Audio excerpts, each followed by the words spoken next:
I really, really like Argo. You really, really like Argo. I mean, for me, there's a number of personal things. Firstly, as somebody who grew up thinking that you could learn all you need to know about politics and Planet of the Apes, it is wonderful to see a political story in which John Chambers actually does turn out to be a CIA counterintelligence officer, and somehow Planet of the Apes and all that sort of sci-fi fantasy is churned up with a very real political historical situation that we remember. I mean, also it's worth pointing out that John Goodman, of course, played a kind of William Castle figure in Matinee before, and I thought that William Castle figure being. Well, William Castle, who was the great sort of showman of exploitation cinema. In Matinee, it's Mant, half man, half ant, all monster. And John Goodman playing that as a kind of larger-than-life Hollywood character. And as you said in that interview with Ben Affleck, there's the interesting divide between, on the one hand, you've got the political thriller, on the other hand, you've got the sort of historical background, and then you've got this something which plays broadly as comedy, and laugh out loud comedy. Laugh out loud comedy, and the really difficult thing is negotiating that change, and I think he does it really well. Firstly, I mean, obviously there are certain things that have changed. The real script apparently was called Lord of Light from a novel by Roger Zelazny, and apparently right now Judd Ehrlich or somebody is attempting to get a film together which does the true story of Argo, the story which is overlooked by this film. What's really interesting about this film is how much of it does turn out to be true. All the stuff about the science fiction movie and using it as a cover under which to get is basically true, and that's why the stuff at the end, you go, that stuff must be made up. No, that's why those pictures are there. I also think that the little history lesson at the beginning is perfectly justified. I know you're not as crazy about it as I am, but we were having a conversation off air and you said, well, you like that stuff to be explained in the drama. My feeling is I like the fact that they put it there at the beginning to get it out of the way, and also because he's got a degree in Middle Eastern studies. I mean, it's like he wanted to demonstrate at the beginning that there was a historical backstory to this before you get into all the rest of them, which seems so absurdist. It seems so crazy that somebody must have sat down and made it up. The other thing that I liked about the film right from the very beginning, I know we're going to go past 3 o'clock, I'll do this and then we'll continue over the other side of it. Why don't you just actually continue during the news? Okay, I will do. The other thing I liked about the film right from the beginning was the film opens with the old Warner Brothers logo. And of course, as somebody who grew up loving the Planet of the Apes movie and grew up watching old Warner Brothers movies, and of course, Exorcist, the minute you see the old Warner's logo, there's a big part of you that goes, oh, it's like being in the 70s again. And then... Is that a good thing? Well, it depends how old you are. And then, I don't know whether you noticed the same thing. Did you notice the scratches on the film? Yes. Okay, so the first thing you go is, oh, it's celluloid. No, it's not, because I'm in a cinema that hasn't got a celluloid projector. There's no 35mm projector. And then you realise that what they've done is, it's not just that they've taken the image and blown it up and, fuddled it, which there's a lot of talk about how they took the image, blew it up in order to give it that graininess. But they've actually scratched it. They've put digital scratches on. Digital scratches have now become like, if you buy a CD, sometimes some of those old CDs, the Dodge Brothers did it once, you put the sound of a needle on a CD. Brothers? Yes, but a lot of people do it. If you want to kind of retro chic, make it sound old. Yeah. But at the very beginning of Argo, so the film starts with a history lesson, which I'm perfectly happy with, the Warner's logo, and scratchiness on a digital print, which is saying, so obviously, from a man my age, we're 3 minutes into the film and I'm sold. And then the thing starts to unfold, which is this story, which is, all those things you always thought about Planet of the Apes? How you all, because I remember the siege happening, but I did not know this story before seeing the film. I don't think anyone... It has been out there, but I don't think anyone really knew about these 6 guys who escaped from the Iranian embassy and then they had to hole up at the Canadian ambassador's house. I don't think that's in common knowledge. No, even those of us old enough to remember Storm the Embassy from the first Stray Cats album were not aware of this extraordinary backstory. We're going to have the news and then I'm going to carry on, right?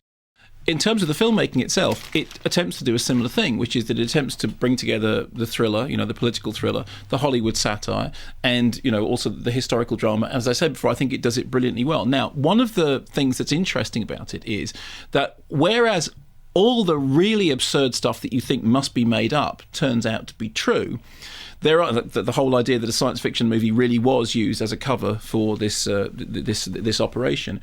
And as I said before, I didn't know about the operation beforehand. And a lot of people are seeming very sort of wise after the fact, but I'm not sure how many people over here did know about it. And as a result of that, not knowing made it all the more tense. It wasn't like watching Apollo 13. I didn't know how this turned out. I do remember seeing Apollo 13 with a much younger film critic when I was at Radio 1, and she said the really exciting thing was I didn't know how it ended. ended. And I thought, God, on the one hand, how can you not know? But on the other hand, how exciting to watch Apollo 13 if you didn't know how it ended, which was wonderful. There's a piece at the end of the film, I think it's at the end, where it says this story was declassified a few years ago. Yeah. So it might be that a few people knew about it, but overwhelmingly people will go and see this film and not know how it finishes. Which is great. There's also the thing about, although they've got the starry names, Al Narkin, John Goodman, Ben Affleck himself in the central role, as far as the house guests are concerned, the house guest is a sort of the euphemism that is used for the escaped hostages. They're effectively... they are holed up at the Canadian embassy. Exactly. Is that those have all been cast from lesser known faces. I mean, faces, if you go to somewhere, you've seen them before, but lesser known faces, which generally means that with a mainstream audience, the idea was you wouldn't necessarily think, oh, well, that person, I know they're going to be okay because that's a really famous name actor. And I think that works out really well. There is also a point, and a number of people have picked up on this in the reviews, that as we get towards the final act of the movie shifts to some extent into what seems to be, what is the area of dramatic invention, of cranking up the actual tension. Now, several critics have said, well, it was a very good, solid historical drama, but why did they feel the need to Hollywoodize it at the end? Well, actually, in other circumstances, whereas you might be cross about that, I found the last movement even as I was sitting there thinking, I'm sure this didn't really happen like this, I'm sure it was a more mundane version of this, I was genuinely clutching the edge of my seat. People talk all the time about white knuckle films, and most of the time it's just a euphemism. I was really properly doing that and chewing my knuckles, because it was proper full on tense. And what I thought, even as I was watching it, was, I know you're taking a dramatic license here, but you are doing it well enough that I forgive you. That's perfectly fine. Did you feel the same thing? Yes. So you had a in your voice. I wasn't white knuckled, but it was. Okay. I thought it was fantastically tense, and it always. We can't really talk about. No. But just all I'm saying is, did you feel that if you're going to take that kind of liberty, you have to do it well enough that the audience goes, okay, I understand that you're moving from the realm of factual reconstruction into, obviously, you're beefing everything up for a mainstream audience. Yeah, and it's cut in a way that is beautifully done, and you're never quite sure how it's going to finish. And you're doing it, exactly, and you are doing it well enough that you get away with it. Had it not been so nail-biting for me, I think I would have been cross. But I forgave it entirely, because I literally felt like I've had 20 minutes of proper thrilling thrills, which is something that, quite often you go and see an alleged thrill. Taken 2 is a perfect example. But at no point in Taken 2 did I feel that anyone was in any jeopardy, nor did I care what happened to them. What I think is unique about it is that it's taking a story which is really well known and important to world politics now, the Iranian Revolution, yes, and the taking of the hostages, and taking a part of that story which isn't well known, which we don't know, and so you have a nail-biting conclusion to a film. The broad story we know and is still being played out now. Yes. But this particular bit of it, you think, I've got no idea about this. Yeah, and it really is a genuinely good, whatever the liberties that have been taken with it, and I kind of, you know what they are, and to be honest with you, it's fairly apparent what they are whilst watching it. It doesn't matter, because the filmmaking is good enough to justify it.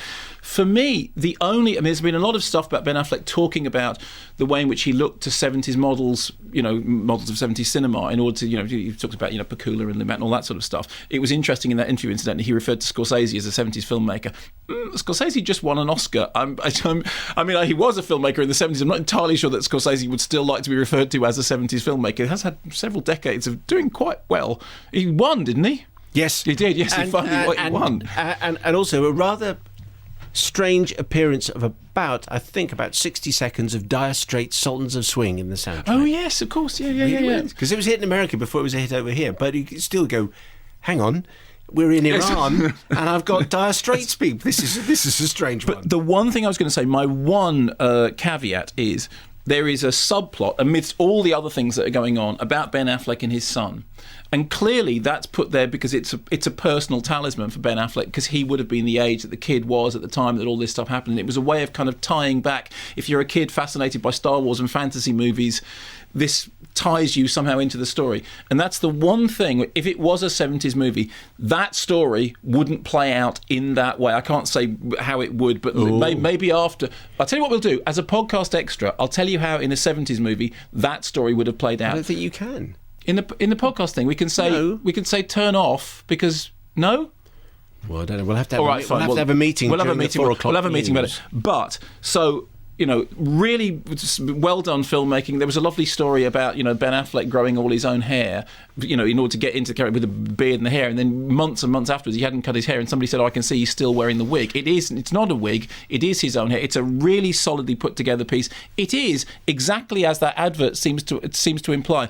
A story which is being sold to the widest possible audience. I mean, that's the feeling that you get from this is they're trying to get in the widest possible audience. And you know what? For once, they seem to have got it right. I defy anybody not to be gripped and not to go. Someone will have walked out. Yeah. You just know that someone will. Pea brain.